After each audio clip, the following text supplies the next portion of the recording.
pessoal! Vamos dar continuidade ao nosso curso de licenciatura em Biologia. Hoje é a nossa aula número 13 e a aula vai ser sobre abordagem genética nas terapias. O objetivo da aula de hoje é estudar como a genética influencia nas terapias atuais. Vamos estudar a produção de proteínas em sistemas heterólogos, farmacogenética, terapia gênica e clonagem terapêutica. Essa videoaula, ela vai te dar princípios básicos para que você, utilizando materiais disponíveis no ambiente virtual, se aprofunde no assunto.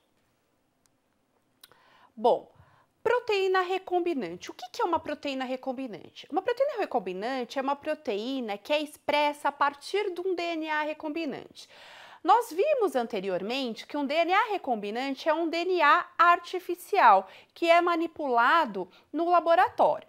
Então, a primeira insulina humana produzida em um sistema heterólogo, ou seja, por um outro organismo diferente do ser humano, no caso de bactérias, foi na década de 70. E isso foi possível graças à tecnologia do DNA recombinante, que envolve alguns passos. Primeiro, isola o DNA que codifica para a insulina humana, sequencia esse DNA, manipula esse DNA, ou seja, corta esse DNA, liga a outra sequência, insere isso no sistema heterólogo, por exemplo, a bactéria, e então essa bactéria vai produzir a proteína recombinante e então se purifica essa proteína e essa proteína é então utilizada como medicamento, por exemplo, no caso da diabetes, que tem a falta de insulina no organismo. O indivíduo tem a falta de insulina no organismo, tá? Bem, a farmacogenética. A farmacogenética, ela é uma ciência que identifica os fatores genéticos que explicam a variabilidade individual na resposta aos medicamentos. Vamos entender um pouquinho mais disso nos próximos slides. Então, o citocromo P450, ele é uma proteína que está envolvida com o metabolismo de medicamentos. Então, os genes CYP representam o grupo mais importante da farmacogenética porque eles codificam para essas enzimas que envolvem o citocromo P450. Então, as enzimas dessa família metabolizam cerca de 80% dos medicamentos usados na clínica. Com isso, as variações nesses genes podem alterar as doses que precisam ser administradas aos pacientes para os tratamentos. Aqui é uma representação de uma população que tem variação e de uma reação interindividual de acordo com a genética. Então, a população aqui, ela pode ser dividida em 4. A azul, que representa a população cujo medicamento é uma droga tóxica, mas beneficia o paciente. A população representada em vermelho, a droga é tóxica e não beneficia o paciente. A população em amarelo, a droga é não tóxica, mas não tem efeito benéfico a essa população. E a população verde é a população que a droga não é tóxica e beneficia o paciente. Então, dessa maneira, a farmacogenética, ela permite uma genotipagem dessa população antes de que elas recebam esse tratamento, impedindo, por exemplo, a toxicidade desse medicamento e beneficiando o paciente com a genética. Bom, a forma de usar essas informações pode ser alterar a dose do medicamento. A professora Poliana, numa das primeiras aulas, deu o exemplo da varfarina, né, usado para coagulação para problemas na coagulação. Então, algumas pessoas que têm problemas no citocromo P450, devido à sua variação genética, precisam regular a dose da varfarina para que não se torne tóxica e traga um problema de hemorragia intensa nos pacientes que usam esse medicamento. A outra forma de usar as informações da farmacogenética é trocar o medicamento, porque ele simplesmente não vai ter efeitos no indivíduo ou vai provocar efeitos colaterais que não superam o benefício do medicamento. Bom, um outro tópico nas terapias atuais que envolvem a genética é a terapia gênica, que também já falamos um pouco dela em outras aulas, mas hoje nós vamos recapitular e entender que a terapia gênica ele é um processo pelo qual se trata o indivíduo ou alivia esse indivíduo de uma doença pela modificação genética das suas células. Bom, as estratégias gerais da terapia gênica incluem a terapia de aumento gênico. E quando se usa isso? Quando doenças são causadas pela perda de função de um gene. Então, quando é necessário aumentar a produção de uma determinada proteína que está em falta no organismo, usa-se a terapia de aumento gênico, porque esse gene está com está com uma perda de função, então com a terapia gênica isso poderia ser corrigido. Bom, morte direcionada a células específicas. Esse tipo de estratégia é utilizada principalmente para o tratamento do câncer, onde se objetiva matar apenas células cancerígenas, né? Então, isso seria uma outra estratégia, e a inibição dirigida da expressão gênica. Esse tipo de estratégia é utilizado para células doentes que têm uma expressão inapropriada, ou uma expressão além do normal, ou uma expressão que não deveria acontecer naquele tipo celular.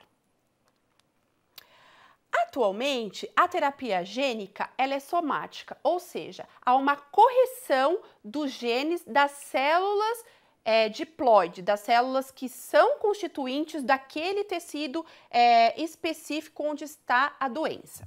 No entanto, existe uma perspectiva da ciência que seria usar a terapia gênica envolvendo linhagens germinativas. Nesse caso, a alteração do gene seria feita em células gaméticas e essa alteração poderia ser transmitida para as futuras gerações, que não é o que acontece agora, onde a terapia gênica é correntemente somática, tá? Bom, uma outra abordagem da genética na terapia é a clonagem terapêutica. Mas antes de entrarmos especificamente nesse assunto, precisamos entender o que é a clonagem. A clonagem é um mecanismo comum de propagação da espécie em algumas plantas e bactérias, aqueles organismos que têm reprodução assexuada. O clone ele é definido como uma população de células ou organismos que se originam de uma única célula e que são idênticas à célula original e entre elas. Então, em humanos, os clones naturais são os gêmeos idênticos que se originam da divisão de um óvulo fertilizado. Nós já ouvimos falar bastante na mídia da ovelha Dolly, que é um clone, né, gerado a partir de uma célula idêntica à célula que proporcionou a origem da ovelha Dolly. Bom, a clonagem reprodutiva, assim como aconteceu com a Dolly, está sendo representada nessa figura. Então, tem o indivíduo João. Ele, de uma célula dele, como todas as células do seu organismo têm o mesmo genótipo, então qualquer célula que seja retirada do João, da célula somática, né, que tem 46 cromossomos, é possível pode-se extrair o núcleo dessa célula somática, desse doador, e inserir esse núcleo num óvulo de um doador, tá? Um óvulo que está sem núcleo, por engenharia genética, biologia molecular e biologia celular, tira-se o núcleo desse óvulo e insere o núcleo da célula somática de um doador. Essas células, quando propagadas, elas dão origem a um embrião com células tronco totipotentes. Células tronco totipotentes são aquelas células que podem se diferenciar a qualquer tecido no útero de uma mulher voluntária, e dentro desse útero, esse embrião vai se desenvolver e dar origem ao clone do João.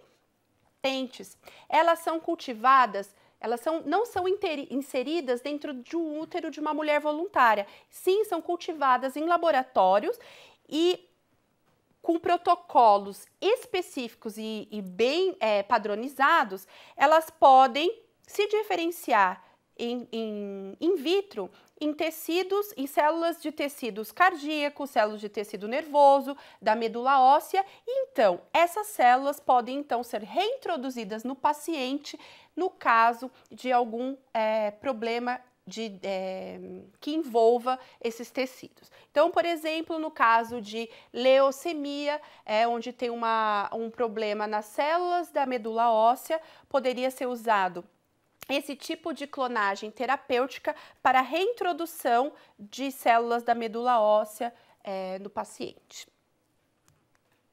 Bom, a clonagem terapêutica, ela envolve, então, a geração de embrião por clonagem. Ela tem a finalidade exclusiva de produção de células-tronco embrionárias e não a formação de um novo ser vivo. A utilização dessas células para a produção de tecidos, né? E não de um ser humano completo. E a clonagem terapêutica, ela pode favorecer pacientes que estão na fila de espera de um transplante, né? E além disso, pode eliminar o risco de rejeição, porque os genes do tecido que for formado no laboratório é do próprio indivíduo. Bom, dentro desse assunto, existem vários aspectos éticos que podem ser discutidos com os seus alunos, seus futuros alunos em sala de aula.